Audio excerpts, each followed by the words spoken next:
Hey, it is Xennial Gamer, and today we're going to be talking about Light Beast.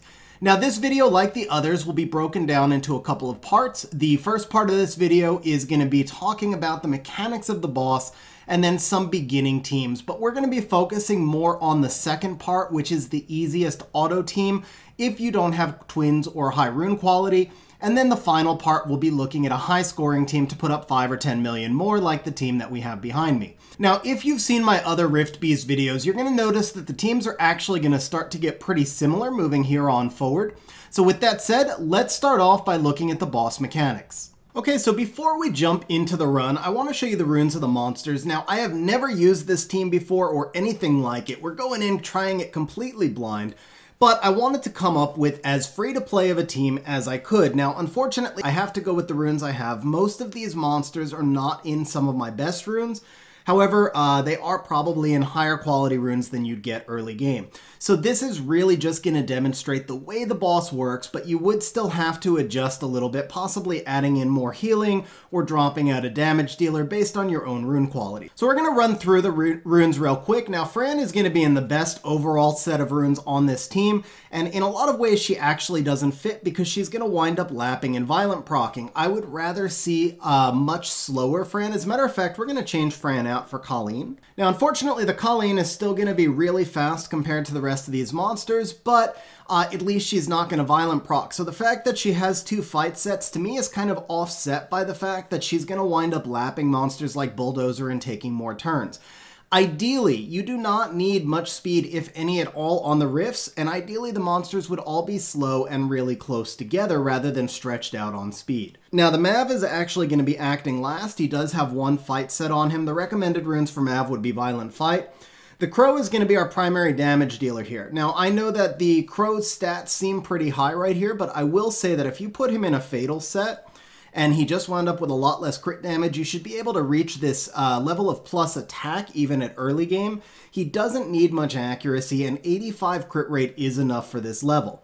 So, and if you can't get to 85, then you just get as close as you can. Now, the Bulldozer is definitely in some really high quality runes, but this is another one where you just make the best rune set you can. He also, if you were only using him for this stage and not for PvP, you wouldn't need the Will runes. The Will runes are more for PvP.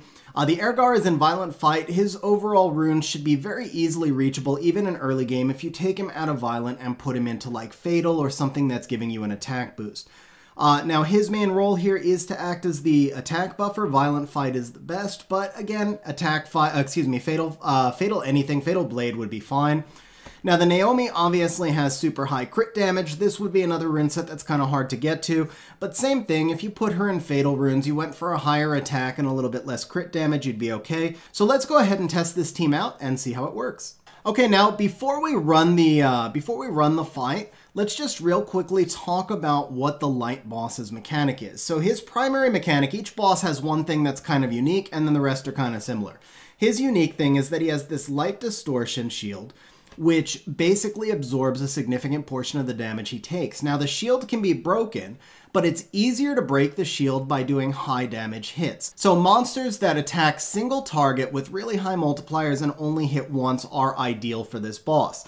Now, in this case, my Naomi and my Bulldozer are both actually multi-hitters, so their primary skill, their skill 3, is going to hit twice, which is not perfect, but again, you know, looking to try and find free-to-play monsters. There are other monsters out there that would be better shield breakers. Taor comes to mind, obviously Brandia if you have her. There are quite a few different monsters that do a good job, and then of course the twins, which we'll talk about later.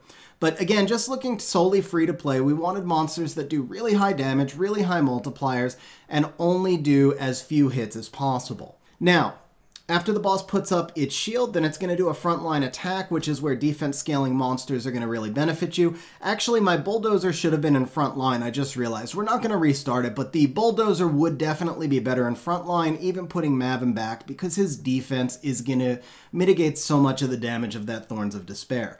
Now, the boss's third attack is going to be an AoE attack, and these attacks again are based on the number of turns you take, not on your speed, so this is why we don't need speed for this boss. Then the boss will put up another Light Distortion shield, it'll attack frontline again, it'll attack AoE again, and if you haven't killed it by this point, it's going to do the Rageful Breath, just like all the other bosses. where it's going to do a lot of damage to your entire team on the Rageful Breath. So there are a few ways to deal with that. One is to build your team tankier with more healers and make sure you're prepared to take the hit.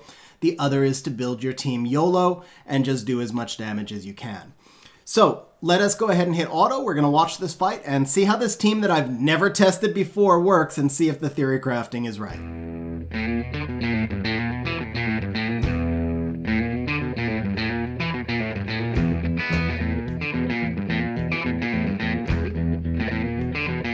So we can see we're getting pretty close to the end right here. I am going to manage to kill him before he does his Rageful Breath, it looks like, but it is going to wind up being close. Actually, maybe I won't. No, he actually got the Rageful Breath off. So it was not a fail because the Bulldozer is so tanky and because my general rune quality is high. However, if you can't reach the overall stats on this set, this might not have been the best comp, so we're going to go ahead and try and change out Bulldozer for one more. Okay, so I've gone ahead and added in Bella. Now my Bella, you can see, is in a very tanky build, high defense. She is fast, but she's in a 2/2 set. The overall rune quality is not crazy. And if you take out 100 speed, because again, you don't need the speed, then I think these stats are relatively reachable. If not these stats, then something close to them are reachable in earlier game. Because remember, you won't need a speed slot too. You could actually do something like HP defense, and that would help you get there on the stats. You could also do something like double energy guard to get the extra stats. For this boss, you're not going to need any accuracy. And so the Bella should be buildable as a frontline tank. Now the idea here is Bella's going to add in a second round of healing. She's also going to give me a defense break. Now she's not going to help me to break the shield, so we're going to be counting on Crow and Naomi entirely to do that with a little bit of help from Airguard.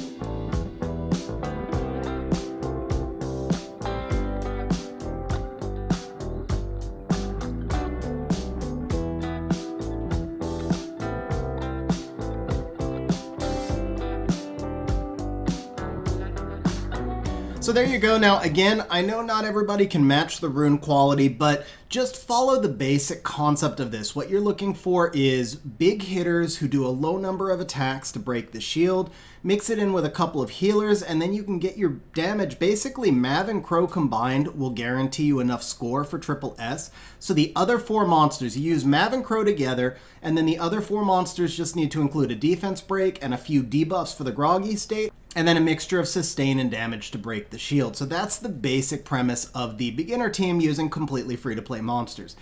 Now let's look at another team that you can reliably use to auto. Okay, so this team that we have up here is going to be similar to the one I showed on Wind Rift. Keep in mind there's actually a lot of different configurations of this team. It's really all about sticking with the basic concept, which is stacking Belager and then using him to break the shield, and then using the Crow to get our primary damage on the groggy state. So right here, we're using Bella as a frontline tank because, again, she's got really high defense and she adds some healing. Airgar is going to give us some additional healing. Kali and Airgar are both going to buff, which is going to help to stack the Belager. Now, the Naomi and the Crow are going to be my primary single target big hitters, so they'll break the early shield. They'll also do big damage in groggy state.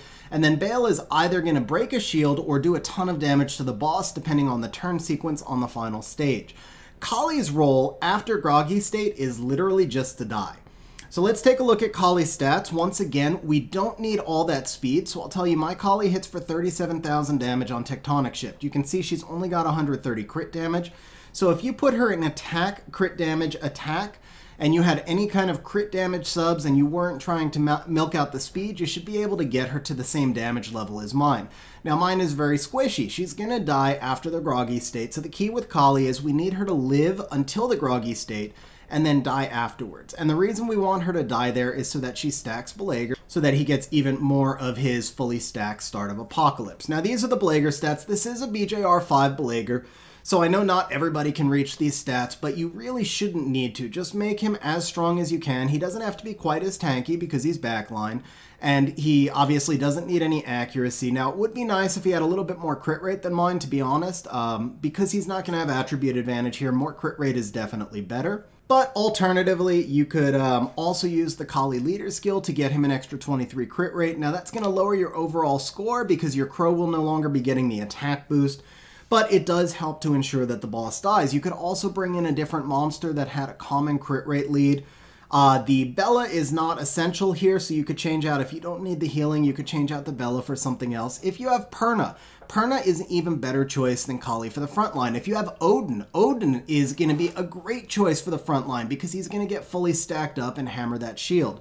So what we want on the front line is a monster that's going to do some decent damage, contribute to the team, and then die after Groggy State. Now, if that monster can resurrect, it's even better. Kind of the same concept as BJR5. Stack the Belager as fast as we can so that we get to use his max skill every time. So again, what I'm trying to say is this team is not the only way to do it. It's the premise of the team that I want you guys to focus on. So let's go ahead and do a run in auto, see how this team works.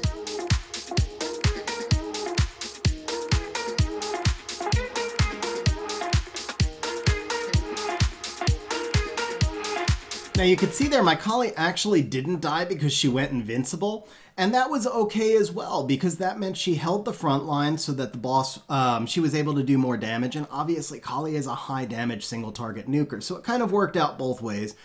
Same thing with Odin and Perna. They're high damage, single target, single hit nukers. So Odin, Perna, Kali, they all work in that role.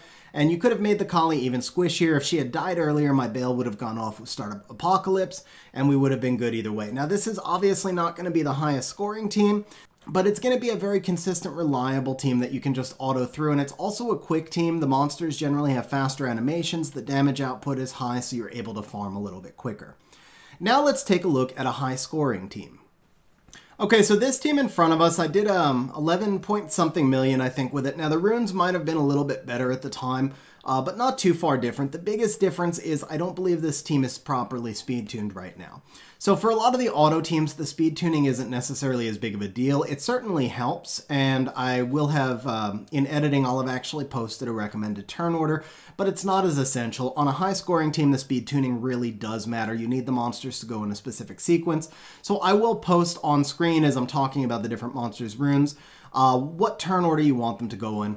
Just remember, again, speed does not matter here. This is a pure YOLO damage team, so you want these monsters to hit as hard as you can and not worry so much about the speed. You can see, obviously, I have no healers, so the key here is we're taking the boss down as fast as possible before we take hits. Now, the first monster we want to go on this team is our Air Guard. He's right now at 160 Violent Fight, which is the recommended build for him. The speed obviously doesn't matter. He could be much slower, but you just want him to go first. Now, the second monster that you would want to go here is actually Sabrina. Now, my Sabrina is at 156 Violent Fight. You do want her in Violent because it helps her to turn cycle Talia. Now, my Talia does about 500,000 damage every time she uses her skill 3.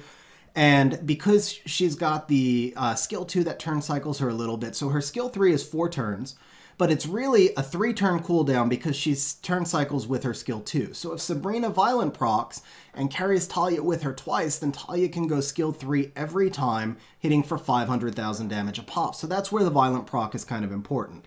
So again, Sabrina, we're going to be putting in Violent Fight. You're going to want her to hit as hard as you can. Attack, crit damage attack would be better. You see my runes aren't grinded, and I've got speed in slot 2, so obviously she could hit for much more damage. Accuracy, I assume you're using Sabrina in other dungeons, Dragon and so forth, so she's going to need accuracy, but she doesn't need it for this stage. The only catch with Sabrina is that she's not 100% defense break on her skill 1. Talia obviously doesn't defense break, so it creates a lot of RNG. It's important that we get a defense break on the boss early in Groggy State in order to put up a top score. After Sabrina, the next one that we want to go, and now remember again, my Sabrina is at 156. The next one we would want to go is Brandia. Now my Brandia is at 157, so she's not properly speed tuned right now. But the reason we want Brandia to go after Sabrina is so that there's a defense break in place, and then assuming we're just running this team on auto, Brandia's skill 2 adds glancing. She's the only one on this team who does that particular debuff. So we have her going there so that she can set up the glancing for Crow's big hit, because Crow's going to get that 50% damage multiplier on the light boss. Now, if Brandia doesn't go with skill 2, she's a backup defense breaker on skill 1. It's only a 50% chance, fully skilled up, but it's there. And then, obviously, her primary, she's a huge damage dealer. I think she hits for about 600. In these runes, she hits for about 600k on the boss. So if she goes skill 3, then she's gone after the defense break. Now, after the Brandia, the next one that we want going is our Crow. And that's because he acts as our third chance to defense break, but he's also our brander. and the monster is fully set up to get just completely blasted by Talia, who I am using a Talia with the wrong runes. Well, actually with no runes. So Talia with no runes does a little bit less damage than Talia with runes, for what it's worth. Second Rift video I've done that in, but at least this time I didn't run the fight. So anyway, Talia would go 5th. I think I just said 6th as well. Talia goes 5th. She goes after the Crow. So everything is actually speed tuned except the Brandia is acting 1 turn too soon. But that's pretty significant because what that means is that Brandia is probably going to waste her first attack on no defense break. And if she happens to go with skill 3, that means we've wasted hundreds of thousands of damage. So anyway, after the Talia goes, the last one to act is Mav. We want him acting last so that he can cool everybody down. Now, I didn't mention it. It will have been up on screen, but the Brandia, the Crow, and the Talia, all my primary damage dealers, I want each of them in Rage Fight. You can see I'm missing a couple of fight sets here, but the goal would be to have them in Rage Fight. They should all be in attack, crit damage, attack, and just built to hit as hard as you can. The Mav is going to go in Violent Fight. Now, it is important that he's in Violent because every time he procs, you get a chance to get another hit with the skill 3 from Brandia, Crow, and Talia, which adds up a lot over the fight. I've tested him in Triple Fight. He definitely is better in Violent Fight. Now, if you have just absolutely amazing fight runes and you can output close to enough damage, then you could switch off either the Brandia or the Sabrina into Triple Fight to further boost the Crow's damage. That would benefit you on Light Rift, but it would hurt you in other rifts, so it doesn't balance out quite as well. And this team right here is basically a one-size-fits-all team that you can use on all rifts for top scoring. So let's go ahead and do one run. Now we're going to go ahead. Somebody commented on the last video. They wanted to see how this team works, so I'm actually going to manual this one. But I will tell you that it's recommended that you do this on auto. The manual does help you get more, it's more consistently going to allow you to get a high score because you don't have to worry about skills derping out of order. But ultimately, your top score is really going to be RNG based. It's going to come from a mixture of violent proccing at the right time. It's not just about how many you get. It's about proccing at the right time so that you're lowering the cooldowns of the big hitters while not stealing unnecessary turns. And also about your crits, because assuming you're not 100% crit rate on all monsters like I'm not, how many times do you miss a crit during the fight? So ultimately, your top score is going to come just by autoing for a few hours of farming and waiting for that run that just lands perfectly. Just like in any other dungeon, all of our top scores usually come from auto. So we're going to start off just by using skill 1s and go ahead and break the shield real quick. We are going to use the team up from Crow because that helps to break the... And we're also going to use the triple strike from Sabrina because that helps to break the shield a little bit faster. We'll go ahead and attack buff our Talia. And then the shield is now down. The proc from Mav really didn't change anything there. So again, in perfect... Ooh. That was a mistake. I needed to buff with the Ergar right there. So now we're going to see if we can kill this thing a little bit slower. We'll just go all skill 1s. And the Sabrina proc actually messed us up because I needed to buff with Ergar there and I was talking to the camera. But we're not too far out of sync, so we are going to go ahead, since our Talia is buffed, we're going to go ahead and just defense break the boss on a full power hit. Now, we wouldn't have used the Mav one either way here, so actually the only thing we lost by not buffing with the Ergar is the chance to do our debuffs right here. It does slow us down a little bit unless he procs, which he didn't. So that's okay. We're going to go ahead and put the Glancing up with Brandia. We'll go ahead and put the Brand up with Crow. Hopefully get 3 debuffs here. We did not get the debuffs that we needed, but we did get to turn cycle because of that proc, so we got another 500k with the Talia. Now again, if I had buffed with the Ergar, I would have been able to go skill 3 with Brandia there, and I could have used the Mav cooldown, so we're going to wait one more turn on the cooldown. And we're still going to wait one more turn on the cooldown. Here are the buffs. Now we'll go ahead skill 3 with Brandia. We did 693. We're still missing the heal block, so Brandia will actually get a little bit higher. Well, maybe not, because maybe we're never going to land the heal block. I don't know. Now we can go ahead and cool everybody down. And we did get a good proc with the Ergar right there. The Brandia skill 1 actually hits harder, and we've already got her debuff, so we'll do that. And the Crow now does 891. Can we get the heal block? We got the heal block, so that was perfect. So now the Talia is going to do about 500k.